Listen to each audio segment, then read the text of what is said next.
হঠাৎ করে রাজনীতিতে চাঞ্চল্যকর সমীকরণ। দর্শক, রাজনীতির পাশা উল্টে গেছে। ওই যে জামাতের যে গানটা ছিল নির্বাচনের আগে, কার পাশা গেল কার টেবিল, এরকম একটা কথা আছে না? গানটা এগুলো আমরা আবার কম পারি। তো এরকম রাজনীতির পাশা উল্টে গেছে, টেবিল উল্টে গেছে। এখানে ক্ষমতায় বিএনপি, বাট জামাত সহ বিএনপি জামাতের জন্য 55 বছরের ইতিহাসে একটা সেরা চান্স। হ্যাঁ, এখন সেই সমীকরণের সামনে দাঁড়িয়ে আছে বিএনপি জামাত। ক্ষমতায় বিএনপি, তাতে কি সুযোগ জামাতের জন্য? জামাত বিরোধী দল, তাতে কি? জামাতের সমর্থন কাজে লাগিয়ে বিএনপির অর্জনের সুযোগ। দর্শক দেখেন টেবিলটা কতটা উল্টে গেছে। আগে ছিল যে বাংলাদেশ ভারত থেকে কি পাবে সেটা নিয়ে আলোচনা, ভারত বাংলাদেশকে কি দিবে। তবে বাংলাদেশ তো যা, মানে ভারত তো বাংলাদেশের কাছে যা চাইবে তা দিবে, ওটা তো না করার সুযোগ নেই। কিন্তু আমরা ভারত থেকে কি পাবো, কি আনতে পারবো, এটা নিয়ে আলোচনা ছিল। এবং আলোচনা ছিল যে ভারতের প্রধানমন্ত্রীকে বাংলাদেশে আনা সম্ভব কিনা। আর বাংলাদেশের প্রধানমন্ত্রী, আরে বাংলাদেশের বিরোধী দলীয় নেতা ভারতে যে বসে থাকতো, বাংলাদেশের প্রধানমন্ত্রী ভারত যাবেন, এটা পান্তা ভাতের মতো, দুধ ভাত, মানে যখন ইচ্ছে তখন। এটা ভারত বললেই উড়াল দিয়ে চলে আসবে এবং ভারত যাওয়া লাগে না। এটা সব সময় সার্বক্ষণিক ভাবে তাদের যোগাযোগ হতো। 111 সরকার ছিল ভারতের সরকার, হাসিনা সরকার ছিল ভারতের সরকার, বিএনপি সরকারের উপর একটা প্রভাব ছিল, হিসাব ছিল এটা। আর আমাদের আগ্রহ, চিন্তা, গবেষণা, আন্তর্জাতিক রাজনীতির পর্যবেক্ষকদের আকর্ষণের জায়গা ছিল যে কবে ভারতের প্রধানমন্ত্রী বাংলাদেশে যাবে। এখন দেখেন 5 আগস্ট আমাদের হিসাব নিকাশ কতটা উল্টে দিয়েছে, যেটা স্বাধীন বাংলাদেশের 55 বছর ইতিহাসে কখনো ঘটেনি। ভারতের প্রধানমন্ত্রী বাংলাদেশে আসবেন, এটা কোনো হিসাবেই নেই, মানে এটা অসম্ভব। যা ভারতের প্রধানমন্ত্রী বাংলাদেশে আসলে বাংলাদেশের মানুষ ওকে ডিম মেরে অপমান করে ওর গাড়ি ঘেরাও দিয়ে তারপর ওর জরুরি হেলিকপ্টারে আবার ভারতে পাঠিয়ে দিবে। কল্পনা করতে পারে না যে ভারতের প্রধানমন্ত্রী বাংলাদেশ সফরে আসবে। বরং আন্তর্জাতিক রাজনীতির পর্যবেক্ষকদের আকর্ষণের জায়গা যে বাংলাদেশের প্রধানমন্ত্রী ভারতে যাবে কি যাবে না। তারেক রহমানকে ভারত নিতে পুরো ভারতবর্ষ তাদের জনমের সর্বোচ্চ চেষ্টা করছে। বাংলাদেশের প্রধানমন্ত্রীকে ভারত নিতে এত মহা আয়োজন, মহা চেষ্টা 55 বছরের ইতিহাসে কখনো ঘটেনি। এরকম একটা ইতিহাস পাওয়া যায়, বাংলাদেশের সরকার প্রধানকে পাকিস্তানে নিতে পাকিস্তানের একটা চেষ্টা ছিল। সেই ওআইসির সম্মেলনে করাচি গেছেন শেখ মুজিবুর রহমান সম্ভবত 73 সালে।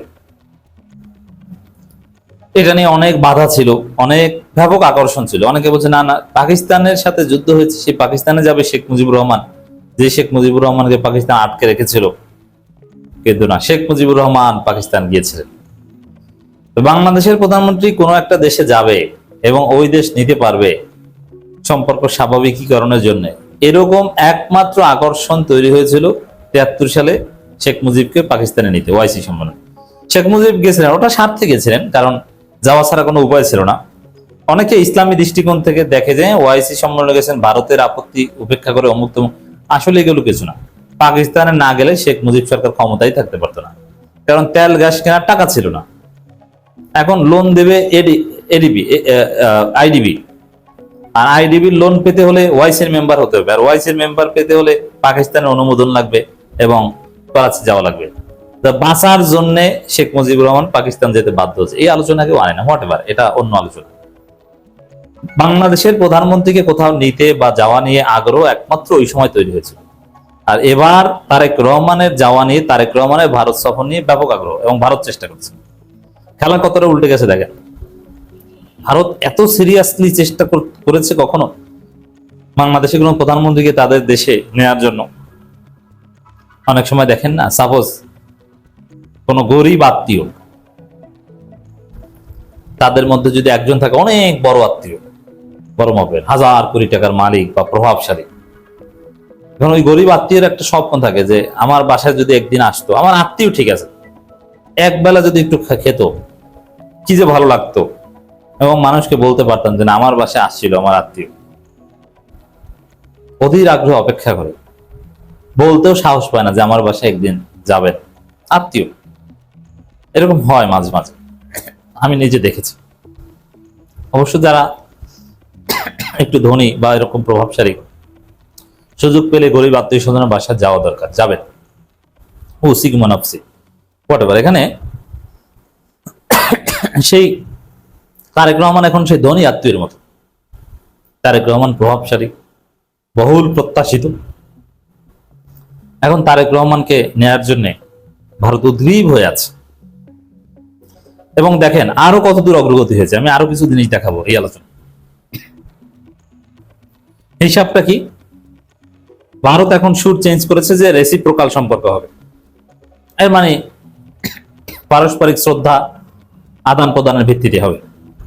আমরা আপনাদেরকে শ্রদ্ধা করব, আপনারা আমাদেরকে শ্রদ্ধা করবেন, আমরাও কিছু পাবো, আপনারাও কিছু পাবেন, আপনারাও কিছু দিবেন, আমরাও কিছু দিব। এটাকে বলে রেসিপ্রোকাল। ভারত কোনোদিন এই রেসিপ্রোকালের কথা বলেনি, কিন্তু এখন বলতে বাধ্য হচ্ছে।